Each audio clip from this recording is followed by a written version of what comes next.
Hello, dear everybody. I'm very glad to see you again.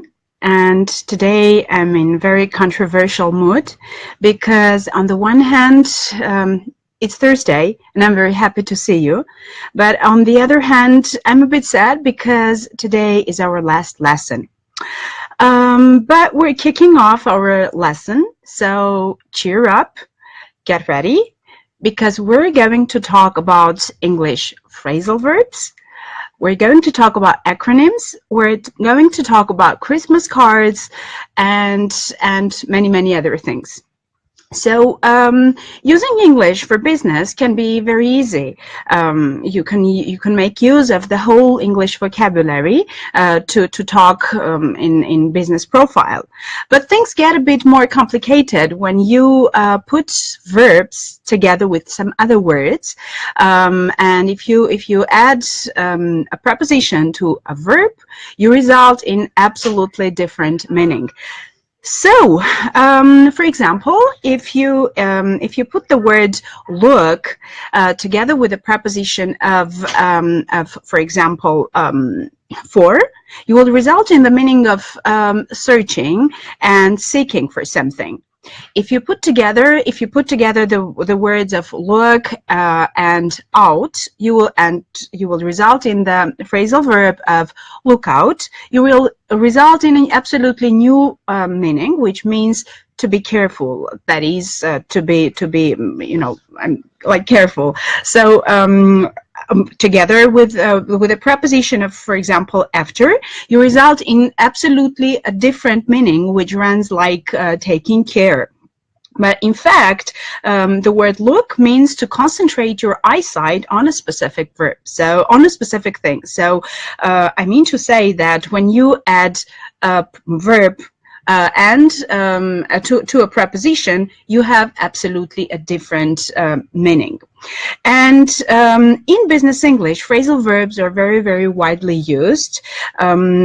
And they have a specific advantage over ordinary verbs. Why? Because they sometimes come up with very specific meanings, and they can help you. They can help you express your ideas in a more concise and exact way. So let's look into some business English phrasal verbs.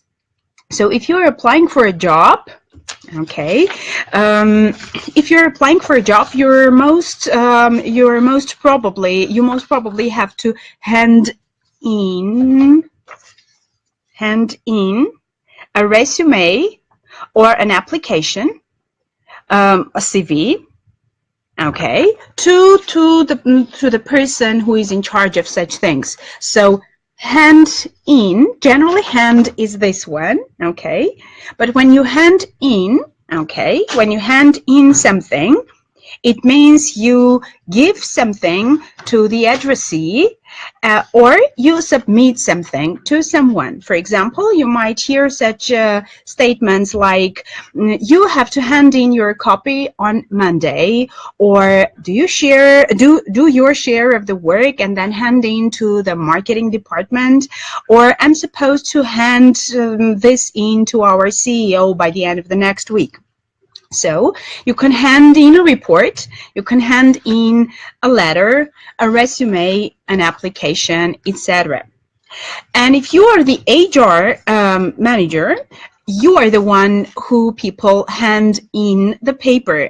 And your job in this case is to look into them, okay? Looking into, you see the man is looking into a big pile of papers. So to look into, okay, to look into means to research, to investigate, to study something, okay?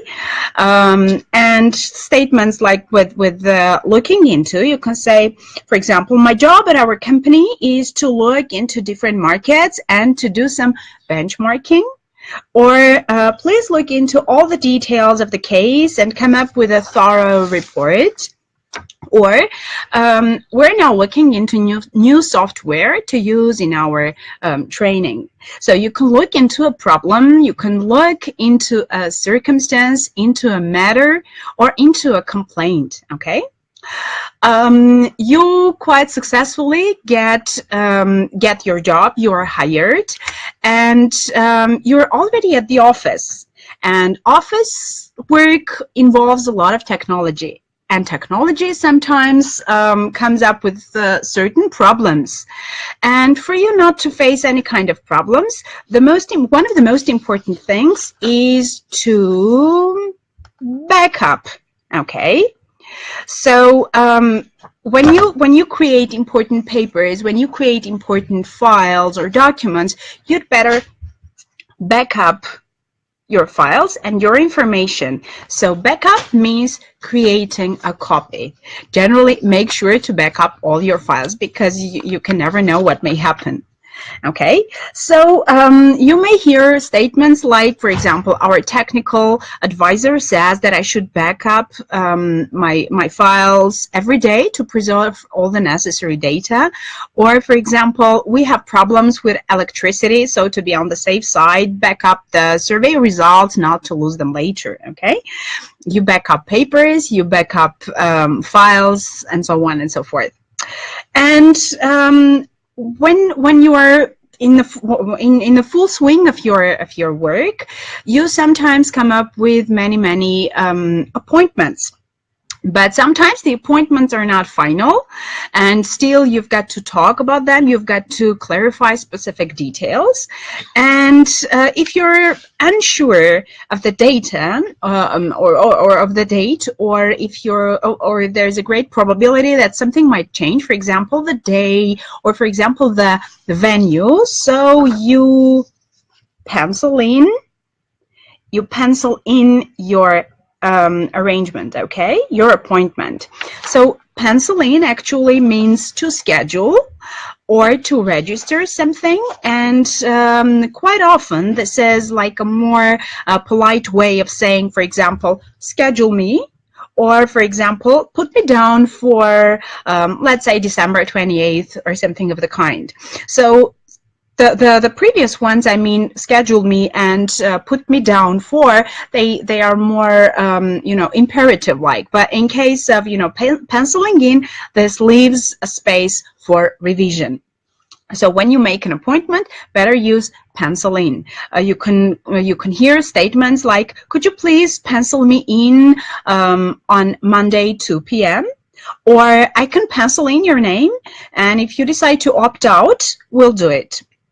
And sometimes it happens that, for example, your appointments are delayed to some later date. That is, your appointments are put off. Okay? So put off means to postpone. Okay, that is to schedule the meeting or the arrangement for a later date. Okay, for example, you can say they have put off the conference call for some undisclosed reasons, or for example, a very famous English proverb which runs like, never put off till tomorrow what you can do today, and it means that you've got to do your job right now and you shouldn't delay it for some later day. Okay, you can put off a meeting, you can put off, for example, a conference call, you can put off a strike or something of the kind. Okay, and sometimes it happens that for example, the meeting is not just put off, but it is cancelled totally. That is, it is called off. Okay, call off means to cancel. It means that the meeting is not going to take place. So you can, for example, hear an expression like, today's meeting has been called off, or I'm going to call off today's session due to the absence of some key speakers, etc. You can call off a meeting, you can call off, for example, talks, you can call off a sports match, etc. And sometimes the company you work for undergoes certain recession or a financial slump and is forced to cut back on, for example, the staff. So as a result, many people are laid off. Okay? Layoff means that the working place is no longer effective and it is closed down. In Armenian, layoff is translated like kërçatel, and to be laid off, it's like kërçatvel. Okay? So layoff, that's actually the same as to be made redundant. Okay, you can say, for example, we had to lay off 13 executives and about 250 low-level employees. Or when deciding whether to lay off a worker, a firm should take into account the social costs of doing so. You can lay off the staff, you can lay off employees, etc. I want to turn to acronyms as well, because they are also very important in business English communication. And sometimes when we are communicating in business profile, we don't have time to use long words or long sentences. Thus, what we do is we shorten the words to their initial letters, thus creating acronyms. Okay, so there are specific acronyms that are quite often used in business English communication, and one of the most widely spread ones, I will show you my card now. Okay, so it's this one. This is ASAP. But in communication, it is mostly produced like a SAP, and it stands for as soon as possible. Okay, so you can say, for example, send me the report ASAP. Okay, the other one that I want to draw your attention to is let me see, oops, I cannot find my card, but it's FYI, which runs like for your information. Okay, for your information, this is the update I got from the team. Another one is this one. Okay, it runs like BTW, but it means by the way. Okay, our meeting is scheduled for tomorrow, by the way. This is mostly used in written communication. Okay. Another one that is also very widely used is this one, ATTN, which runs like attention. Okay. Okay. The next one I want to show you is this one, which runs like not applicable. This is used quite often when, for example, you don't have an answer, when the answer is absolutely omitted. So you come up with this one, and not applicable. Okay. We have another one that we talked last time about. It's this one. Okay, RSVP, which is, as I said before, which is borrowing from French and runs like répondez s'il vous plaît. In English, literally, it means respond, please. Okay, this is used when you want to come up, when you want the addressee to come up with a feedback. So you can say, for example, please RSVP to John by April 4th. Okay, and you can see something like this, CEO, and something like this, CFO. This one comes like CEO, comes like Chief Executive Officer, and this one comes like Chief Financial Officer. Okay. The next one is this one. This is a very widely spread one, and we use this very one in Armenian as well. That is, Armenia has borrowed this very acronym as well. This is PR, standing for Public Relations. And this one, that is HR, Human Resources. Okay. And we've got this one, which is also used in Business English Profile. That is LLC, Limited Liability Company. Okay. And this one, VAT, Value Added Tax.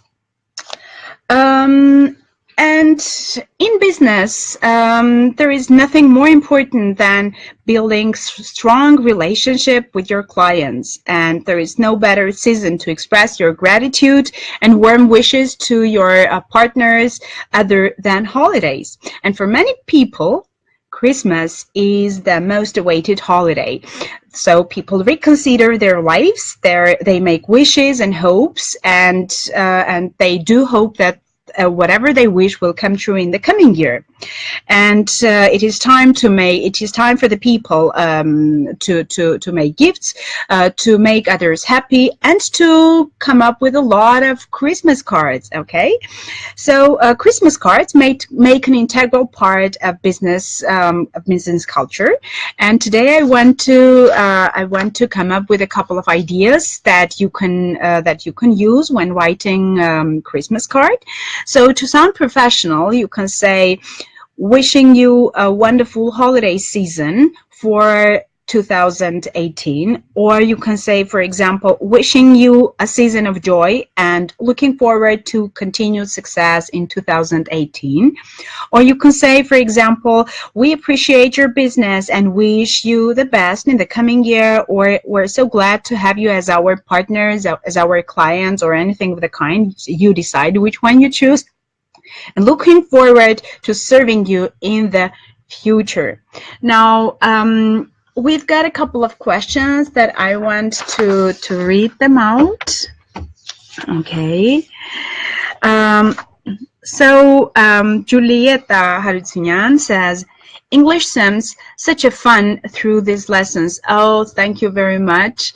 And thank you very much, first of all, Julieta. And then making use of this very chance, I want to express our gratitude to all our viewers, to the people who remained with us during this period of time. And I can assure you that there are very, very many more interesting things to come. And all you need is to click the button of like on the U.S. Embassy Yerevan Facebook page and follow the forthcoming news and learn English, because English opens and reveals unbelievable horizons in all the spheres of your lives. And the question runs like, are there any materials you would advise us for self-studying? Well, it depends what sphere you want to get concentrated on, but there are unbelievable amount of resources. You can go online on the site of, if I'm not making a mistake, it's like www.americanenglish.com. So you can get a lot of materials on that very site. And in any case, American Embassy comes up with a lot of information and with very, very many events devoted to learning English. So one of our, main viewers, Karen Parikyan, is saying, Dear Mr. Manjan, what if I can speak English freely, but I have problems with different dialects? What should I do? My advice to you is that you should first of all have for example, like CNN switched on all the time, because there are many speakers and many people talking, and you can come across very, very many dialects on CNN. So go online or keep your TV switched on, and your listening skills based on different dialects will definitely advance. Okay. And one more thing, Julieta goes on saying, I have taken academic IELTS exam lately, and I'm constantly self-studying through various materials. I also read a lot in English. I always choose watching movies in English if possible, but what I lack is business English. Well, I do hope that our classes were of specific use to you. In any case, if there are things that, for example, you missed, you can go again online and return to all the previous lessons that we had, because we were online for 2 months, and we had classes every Thursday. That is approximately, it goes like totally 8 classes. So if our lessons may be of any use to you, you can always go online and watch them. They will stay on the Facebook page, so anytime you want, you can rewind and watch them.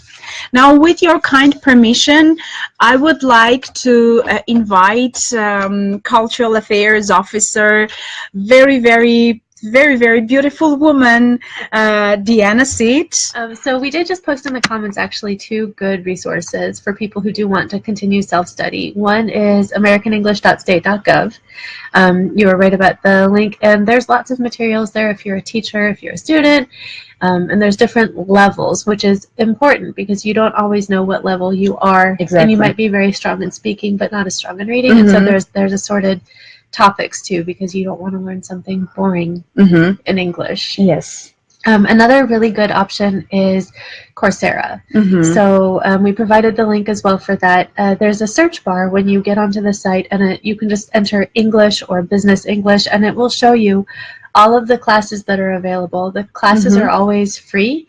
If you want, it's called auditing the course if you want to do it for free. But if you want to earn a certificate in it, then I think there's a small fee. There's a fee, I think it's $49 for a certificate for some of the courses. But again, there's variation. But that's a really good place to go and get some good content, some people with pedagogical backgrounds who are going through the material and teaching. So, and some of the classes you do it together with other students, and some of them you do on your own time and on your own at your own pace. Speaking of idioms, I have taken a course on Coursera, and that was really good. And I can assure you that that everything on that very site is really good. I mean, you learn many things, and there are like specific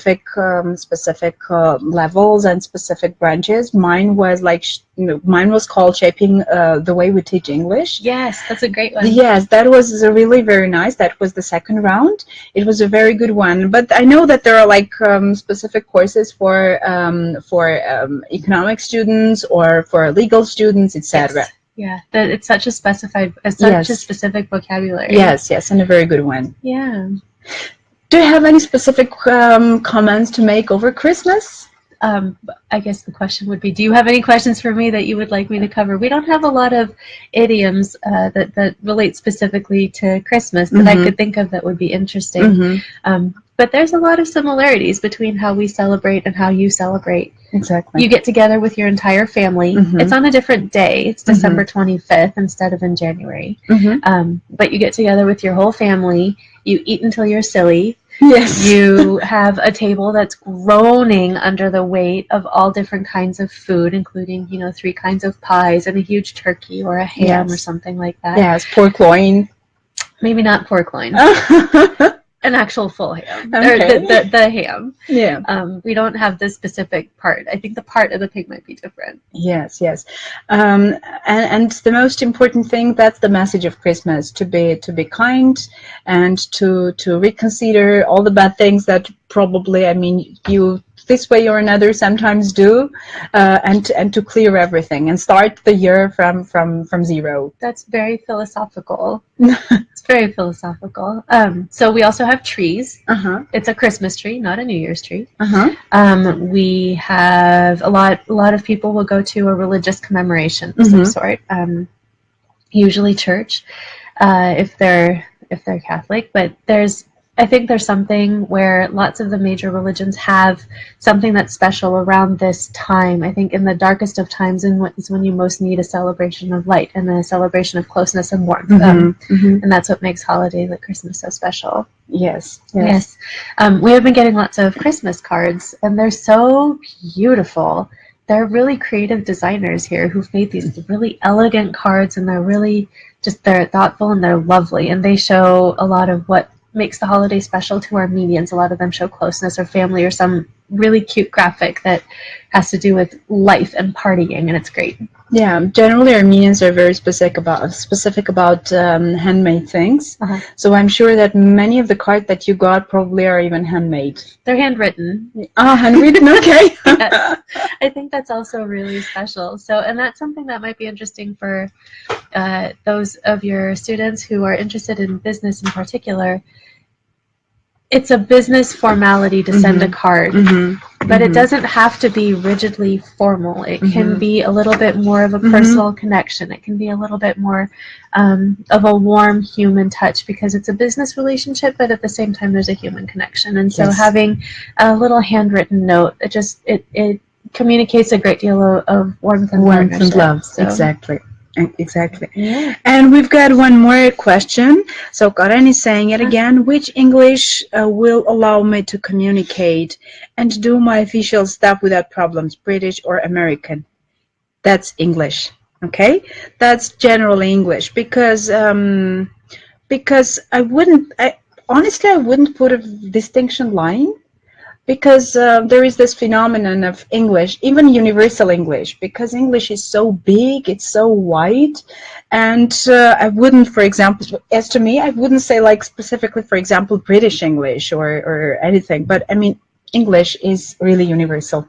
Yes, and also most of your business partners will know whether you've got one background or another, and so it's fine if I, as an American, read that you spelled the word color COLOUR. Exactly. I'll know what you mean. I'll know that you studied British English, but I'll get it. It's either one is fine. So I would worry less about that and worry more about the structure and the grammar. Exactly.